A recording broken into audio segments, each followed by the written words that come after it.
Hello YouTube. Today I'm going to show you the board game I'm currently designing.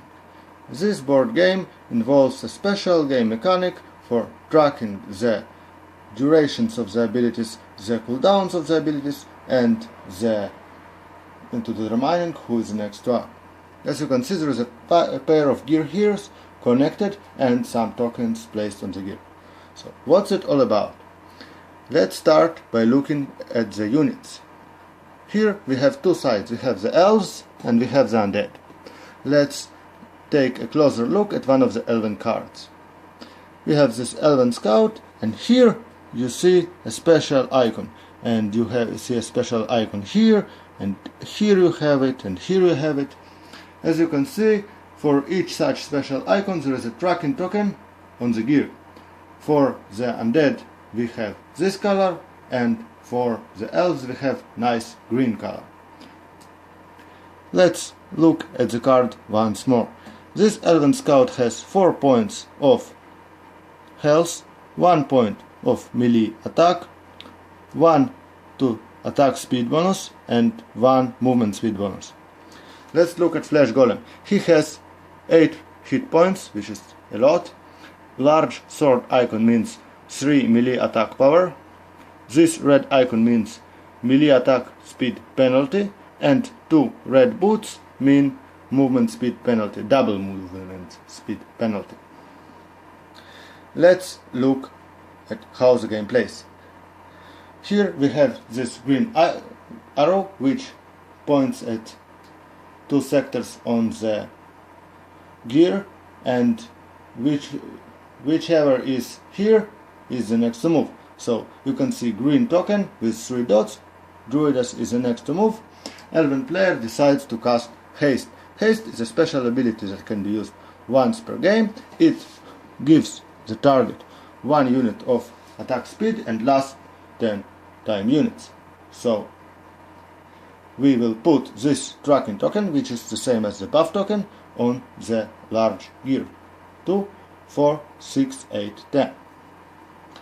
This action, it takes 6 time units to perform.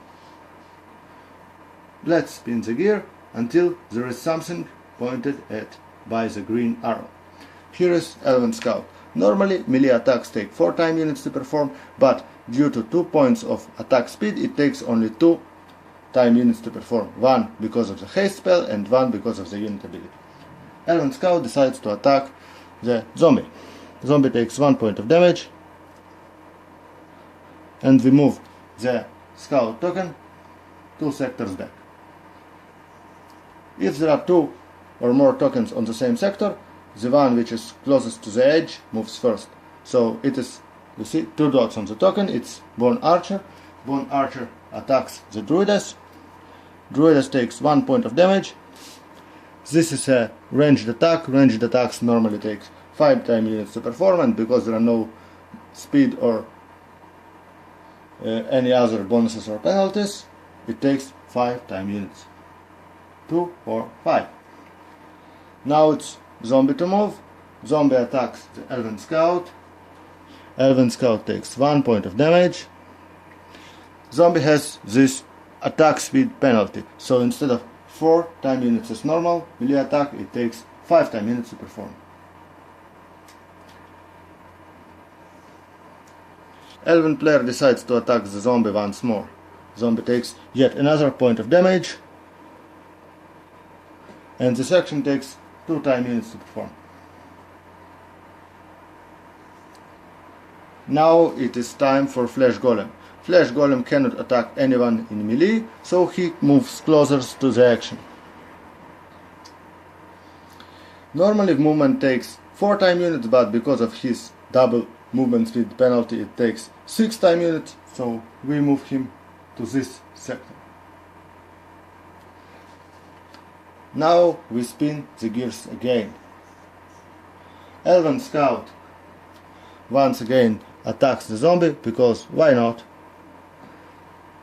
It takes only 2 time units to perform.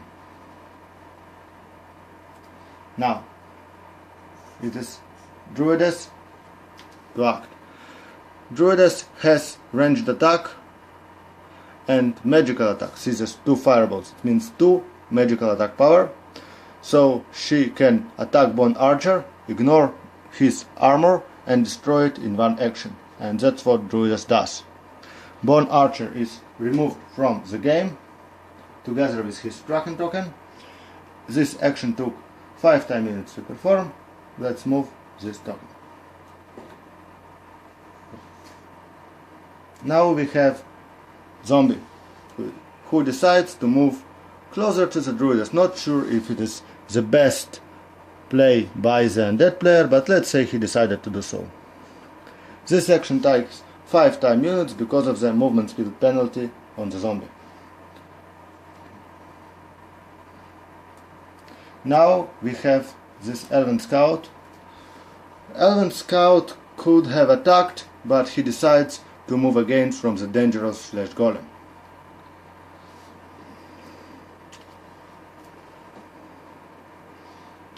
This action takes only 3 time units to perform because of this green boot, which means movement speed bonus. Now we spin it again and again and again. First you can see there is a token here, which means that the haste on Elven Scout expired. Now he will need 3 time units instead of 2 to perform an attack. Let's remove the expired token from the card and from the gear. Flesh Golem moves here. Well, it's probably a mistake, but it's good for our example. Now we have once again 2, 4, 6 because of his movement speed penalty. Elven Scout can attack again. He decides to attack the Flesh Golem. Flesh Golem takes 1 point of damage. This attack now takes 3 time units instead of 2 because he is no longer affected by the haste spell. With 2 points of magical damage, Druidess can destroy the zombie. That's what she actually does. Zombies removed from play. This action took 5 time units to perform.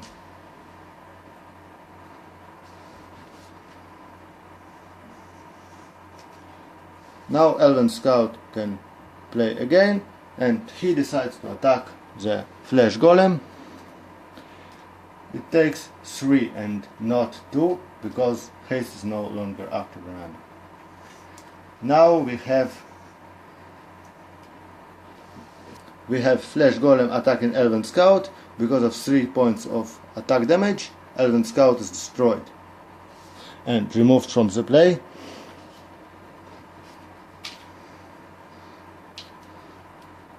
This action took 5 time units because of the attack speed penalty on the golem.